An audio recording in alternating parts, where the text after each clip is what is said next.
या ठिकाणी हिंदवी स्वराज्याचे संस्थापक छत्रपती शिवाजी महाराज,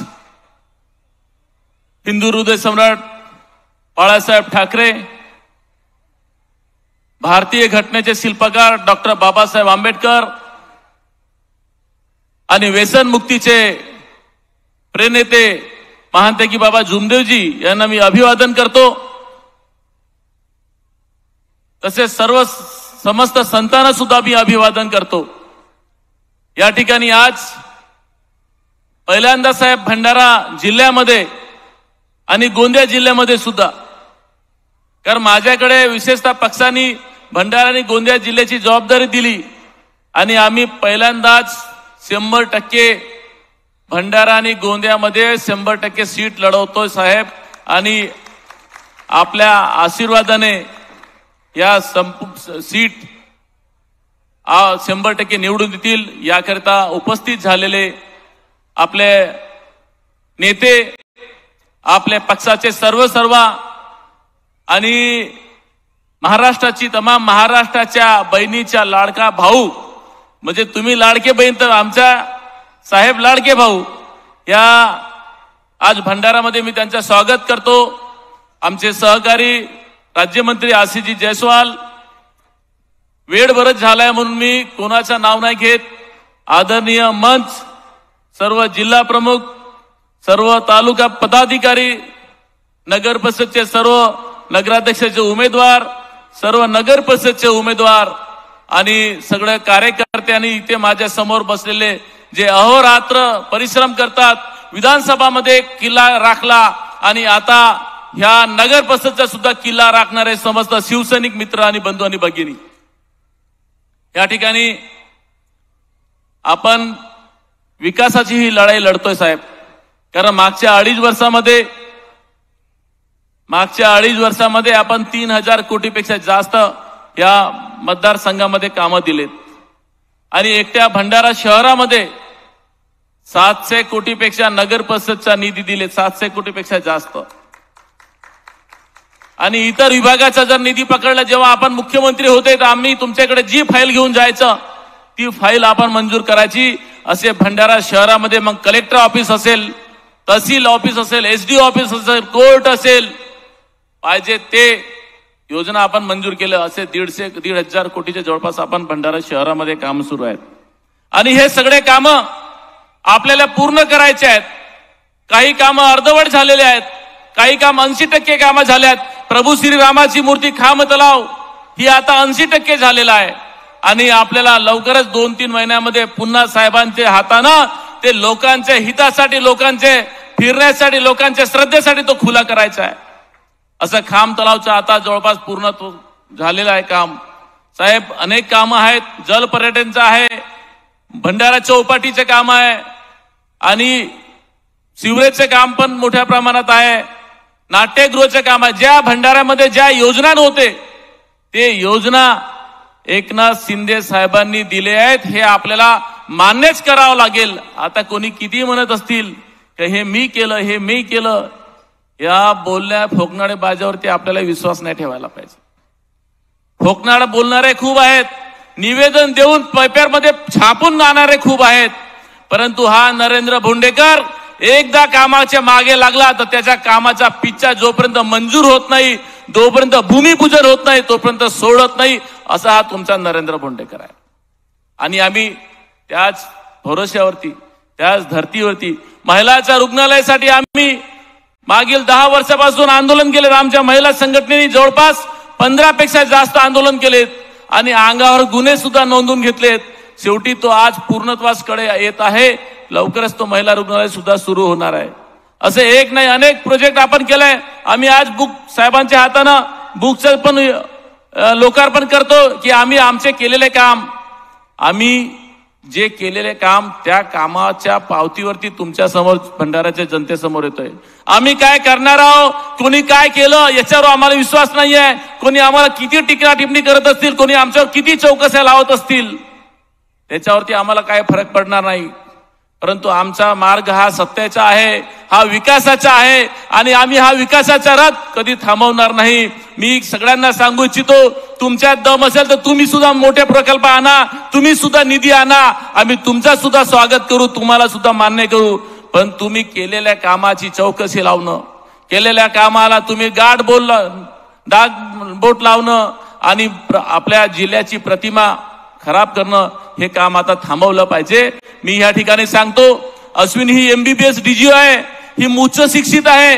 या उच्च शिक्षित नी कधी विचार केला नव्हतं की नगर परिषद लढायचा, परंतु नगर परिषदची परिस्थिती अशी आहे की हे काम जर पूर्ण करायचे असतील ते भंडाराची नगर परिषद आपल्या हातात ठेवणं अत्यंत गरजेचं आहे.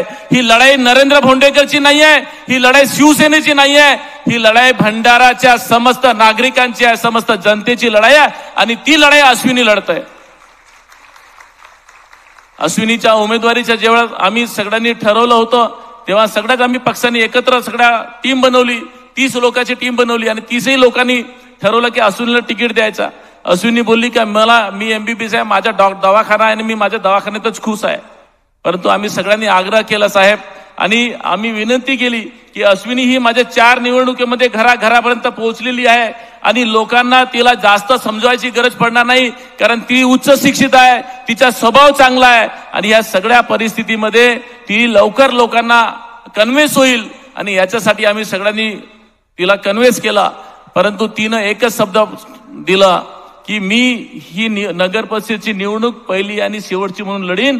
तुमच्या स्वप्न जे आहे भंडाराच्या विकासाचा, तो भंडाराच्या विकासाचं स्वप्न पूर्ण करण्यासाठी मी नगर परिषदमध्ये येते, सत्तेसाठी आणि पैसेसाठी येत नाही, असा अश्विनीने शब्द दिला आणि म्हणून ती निवडणूकमध्ये ती तयार झाली आहे. आमची दुसरी तुमसरची ताई कल्याणीताई भुरे, ती माजी आमदार दायगवानी साहेबाची मुलगी आहे साहेब, 3 वेळा आमदार राहिलेले आहेत आणि तिचे सुद्धा स्वप्न होते की तुमसरमध्ये एकदा मला नगर परिषदेची निवडणूक लढायची आहे. माझ्याकडे जेव्हा ते आलेत प्रस्तावाला, आमचे संजूभाऊ कुंभलकर घेऊन आलेत आणि असा प्रश्न आला की हिच्यावरती अन्याय होतो, हिला विधानसभाची तिकीट दिलं नाही तर निदान नगराध्यक्षाची बी तिकीट मिळत नसेल तर ही खचून जाईल. एक महिलाचे विचार जर खचले तर ती भविष्यामध्ये उठणार नाही. मी तिला म्हटलं की शिवसेना जात पात बघत नाही, माणूस पुरुष बघत नाही, महिला बघत नाही, जर ती खरी मावळी आहे, खरी लढवय्या आहे तर तिच्या पाठीशी हा नरेंद्र भोंडेकर राहील, ही शिवसेना राहील, आमचे शिंदे साहेब राहतील. आम्ही तिला तिकीट जाहीर केलं. त्याच्यानंतर आमच्याकडे मोठे मोठे नेते आलेत तिकीट मागायला. आम्ही म्हटलं आता आम्ही ताईला दिलेला शब्द मागे घेऊ शकत नाही, आम्ही एकदा तिकीट जाहीर केलेली आहे, आता आम्ही मागे होणार नाही. आम्ही ताईंना सुद्धा आम्ही तिकीट दिली. साकोलीमध्ये सुद्धा पाहुणेताईचा तसंच त्यांनी आमचे जिल्हा प्रमुखने तिकीट दिला. कधी तिथं साकोलीमध्ये कधीच शिवसेनेची उमेदवारच मिळत नव्हते, लढतच नव्हते. पहिल्यांदा आम्हाला आमच्याच रेडीमेड आम्हाला उमेदवार मिळत आहेत आणि आता आमचा पक्ष वाढत चाललाय.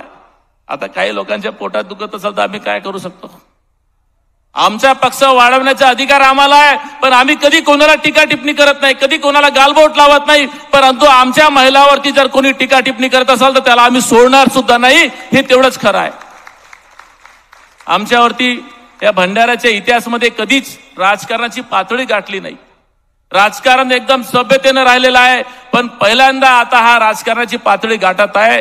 आम्ही कधी कधी सांगतो लोकांना की महाराष्ट्र सरकारमध्ये जेव्हा आम्ही देवेंद्रजींना बघतो, शिंदे साहेबांना बघतो, अजितदादांना बघतो, ते कधीच एकामेकावरती अशी टीका टिप्पणी करत नाही, कधीच ते असं वाईटपणा करत नाही. आम्ही सगळ्या नेत्यांना सांगतो की ते बघा नेते आणि ह्या भंडारा जिल्ह्याचे काही नेते जे नाबालिश आहेत, अपशब्द वापरतात, काही लोकांना सोडतात आणि आमच्याबद्दल वेगवेगळ्या पद्धतीने आमच्या महिलांबद्दल वेगवेगळ्या पद्धतीने करतात.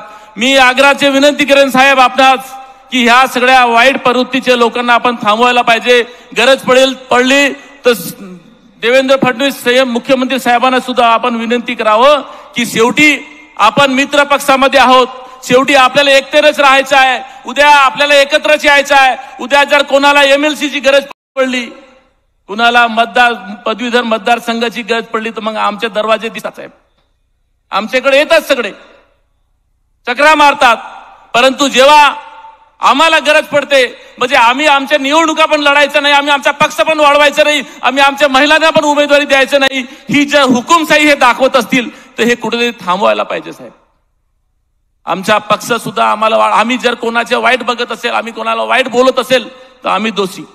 परंतु आम्ही जर आमच्या ताकदीवरती, आम्ही आमच्या कामावरती, लोक आपाप येऊ लागलेत, लोक आपाप जुळू लागले आहेत आणि लोक सांगतात की आम्हाला विकास पाहिजे.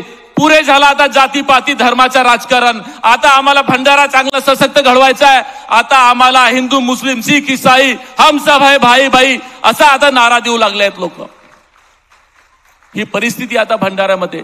अरे आता आपण कोणत्या युगामध्ये चाललो, आपण कोणत्या वर्षामध्ये चाललो. आता टेक्नॉलॉजी इतकी वाढलेली आहे आणि आता हे काही लोक त्याच ठिकाणी लागले आहेत, ह्या जातीचा त्या जातीचा. अरे बाबा, पहिले पोरग 10वी शिकत होता, 12वी शिकत होता, आता पोरग ग्रॅज्युएट, पोस्ट ग्रॅज्युएट, अश्विनी सारखे MBBS सुद्धा होऊ लागलेत लोक. म्हणजे सगळं आता परिवर्तन होऊ लागलंय आणि काही लोक तिथेच लटकू लागलेत. तर हे भंडाऱ्याच्या राजकारणाची दिशा आता आपल्याला बदलवायची आहे.